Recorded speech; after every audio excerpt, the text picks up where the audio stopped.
नमस्कार सगळ्यांना, मी शिल्पा जाधव. माझ्या YouTube channel Shilpa Jadhav food recipes मध्ये आपलं स्वागत आहे. आज मी माझ्या पद्धतीने तुम्हाला रव्याची खीर कशी करायची ती दाखवणार आहे. तर चला मग बघूया. इथे मी एका पातेल्यामध्ये 1 चम्मच तूप घेतलेलं आहे.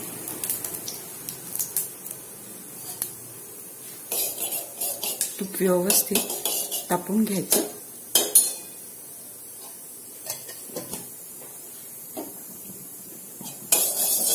तूप व्यवस्थित गरम झालं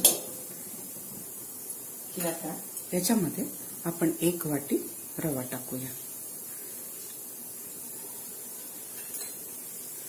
रवा छान भाजून घेऊया. तुम्हाला किती लोकांसाठी करायचं आहे त्यानुसार तुम्ही रव्याचं प्रमाण घेऊ शकता. तुम्हाला घट्ट करायची असेल तर थोडं रवा जास्त घ्या आणि पातळ करायची असेल खीर तर ही क्वांटिटी थोडी कमी घ्या रव्याची. मला पातळ करायचे म्हणून मी 1 वाटी रवा घेतला आहे. आता हा रवा तुपावरती छान परतून घ्यायचा. एकदम फ्लेम कमी ठेवायची, नाहीतर रवा करपेल. याला सतत असं छान हलवून घ्यायचं. आता हा व्यवस्थित परतेपर्यंत याला छान हलवत राहायचं. इथे रवा छान भाजून घेऊया. हे बघा,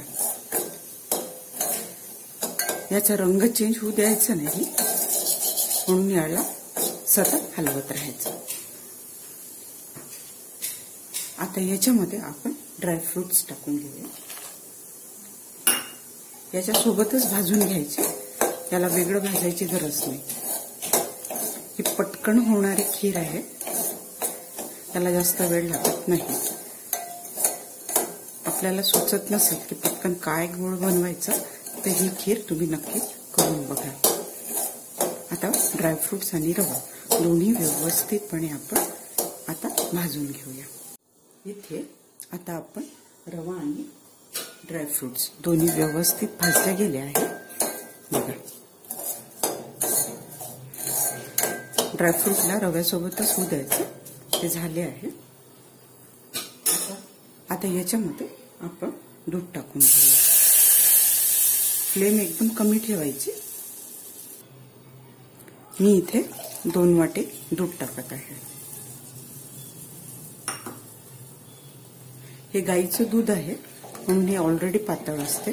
जर तुम्ही म्हशीचं दूध वापरत असाल तर मग ते घट्ट असेल तर त्याला थोडं पातळ करायचं.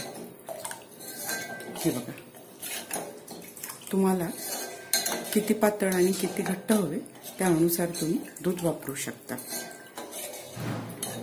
कारण की जेव्हा रवा शिजेल तर ही घट्ट होईल खीर, म्हणून इथे मी 1 वाटी पाणी वापरत आहे.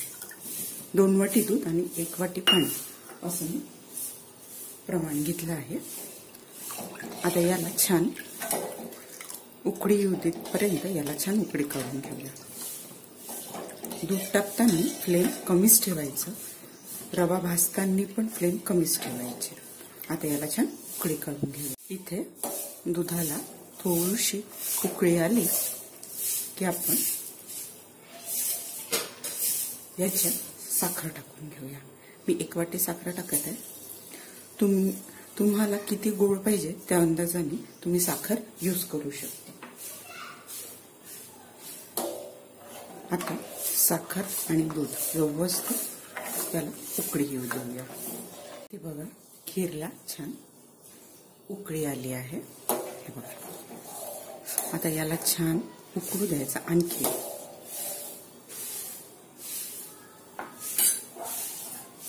याच्यामध्ये आपण विलायची पूड टाकून घेऊया. याने खूप छान स्वाद येतो खीरला. आणि चिमूटभर मीठ टाकायचं. मिठाने त्याला खीरला खूप सुंदर स्वाद येतो.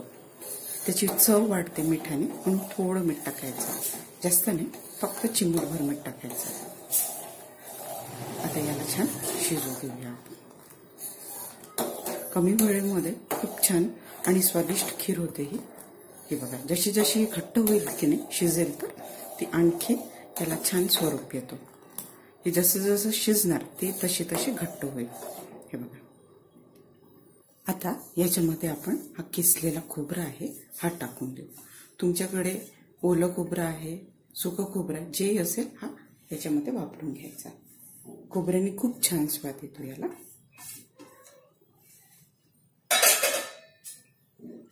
हे बघा, याला छान मिक्स करून घेऊया.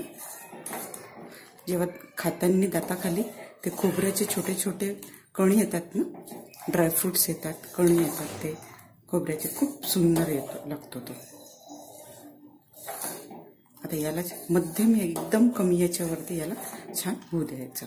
इथे बघा आपली खीर कशी छान कन्सिस्टन्सीला आली आहे. ही जसं जसं शिजणार मी म्हटलं ना की ही घट्ट होईल. हे बघा, तुम्हाला किती पातळ किती घट्ट कशी करायची आहे तर तुम्ही त्या हिशोबाने कन्सिस्टन्सी ठेवू शकता. मला पातळच करायची आहे, मला पातळ आवडते म्हणून मी अशी केली आहे. आणखी याला थोडंसं शिजू देऊया, मग आपली खीर रेडी आहे.